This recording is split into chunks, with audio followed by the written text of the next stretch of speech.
दोस्तों नमस्ते। रख हौसला वो मंजर भी आएगा, प्यासे के पास चलकर समंदर भी आएगा। थक हार कर मत बैठ ओ मंजिल के मुसाफिर, मंजिल भी मिलेगी और मिलने का मज़ा भी आएगा। दोस्तों साल 2021 एक ऐसा साल है जिसके अंदर आपके हाथ में सरकारी नौकरी जरूर होनी चाहिए। यदि आप मेहनत करोगे तो दुनिया की कोई भी ताकत आपको सरकारी नौकरी लेने से नहीं रोक सकती, लेकिन उसके पीछे आपकी मेहनत जो है वो आपको नौकरी तक लेके जाएगी।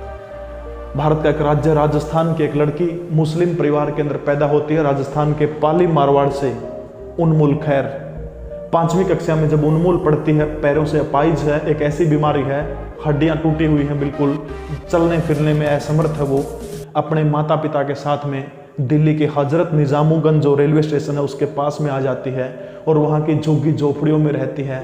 मकान के नाम पर एक झोपड़ी है जिसके अंदर बारिश की बूंदें टपक टपक कर बारिश की बूंदों का पानी उस झोपड़ी के अंदर से जाता है।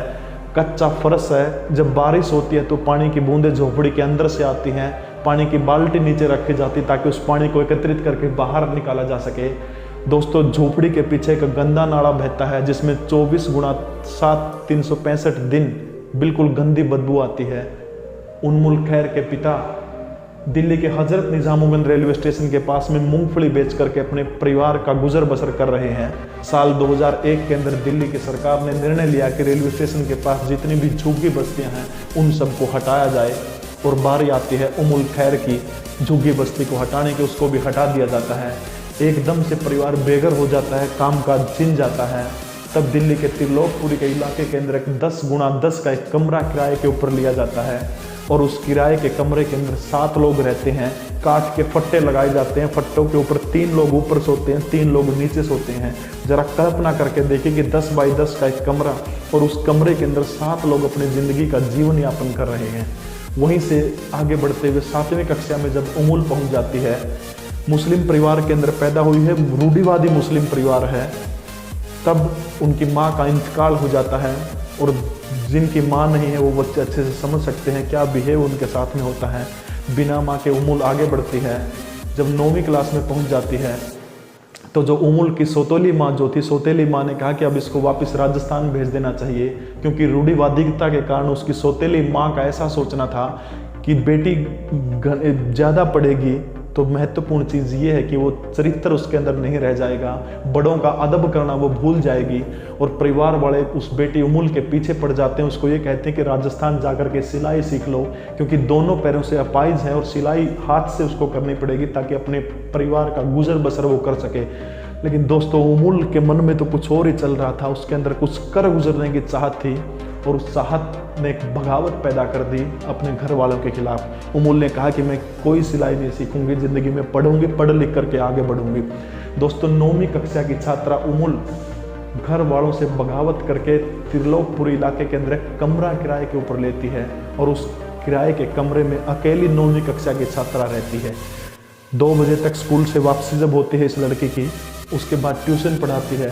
3 बजे से लेकर रात के 11 बजे तक ट्यूशन पढ़ाती है। पर बच्चा 50 रुपये या 60 रुपये लेती है, जिससे अपना पढ़ाई का खर्चा उसका पूरा हो जाता है।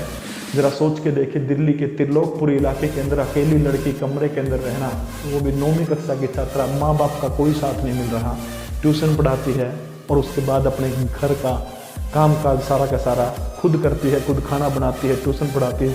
कितनी ख़राब हालातों से निकल करके 10वीं कक्षा में होती है, आराम आराम से +2 कर जाती है, ग्रेजुएशन कर जाती है। इस दौरान बहुत सारी संस्थाओं का डोनेशन जो है वो उमुल खैर को मिलता है और जिसकी बदौलत वो 8वीं 10वीं +2 ग्रेजुएशन हर जगह अपनी क्लास में लड़की टॉप करने का काम करती है। दोस्तों ये बात याद रखना, उमुल पैरों से अपाहिज है।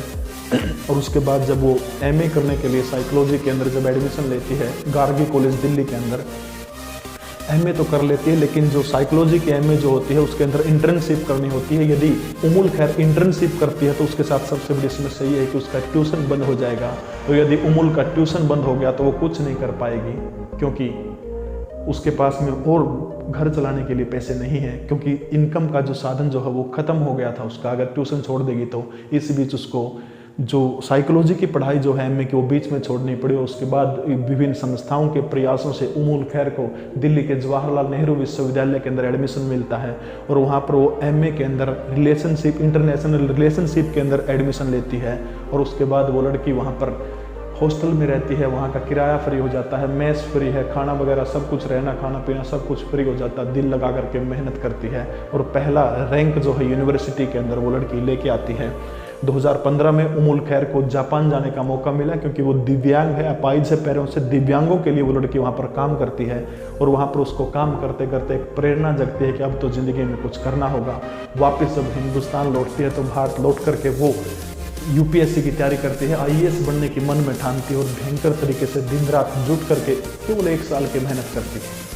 और उस 1 साल की मेहनत के दौरान उमुल खैर जो है पहले ही प्रयास के अंदर 420वां रैंक, 2016 का जब यूपीएससी का रिजल्ट आया था तो 420वां रैंक उमुल खैर का आया था और आज वो लड़की आईएएस है।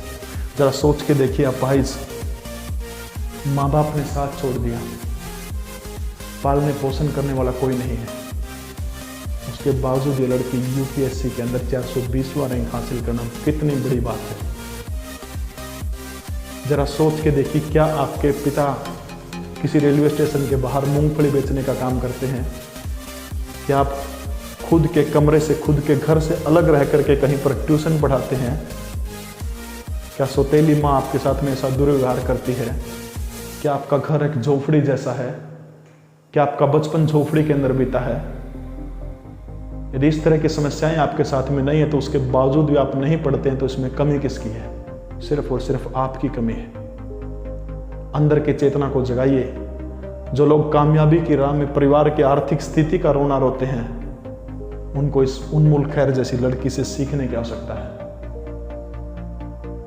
जिसने खुद के दम पर, बलबूते पर यूपीएससी की परीक्षा में 420वां रैंक हासिल किया है। आपके पास पैसे नहीं है, पढ़ नहीं पा रहे हैं, लीसो ऐप इसके अंदर आपकी मदद करेगा। 11 और 21 रुपये यदि आपके पास देने के लिए नहीं है तो आप मेरे को कॉल करिए, आपको फ्री ऑफ कॉस्ट कोर्स देने का काम करेंगे। लेकिन बहाना नहीं चलेगा, कुछ करके दिखाइए। साल 2021 के अंत तक आपके पास में जॉब होनी चाहिए। आज अपने आप से एक वादा करिए, अगले साल इन्हीं दिनों आपके पास में जॉब होनी चाहिए। दिल लगा करके मेहनत करिए, जी जान से जुटिए। दुनिया की कोई ताकत आपको जॉब लेने से नहीं रोक सकती। आशा करता हूँ आप समझ गए होंगे। आपका बहुत बहुत धन्यवाद।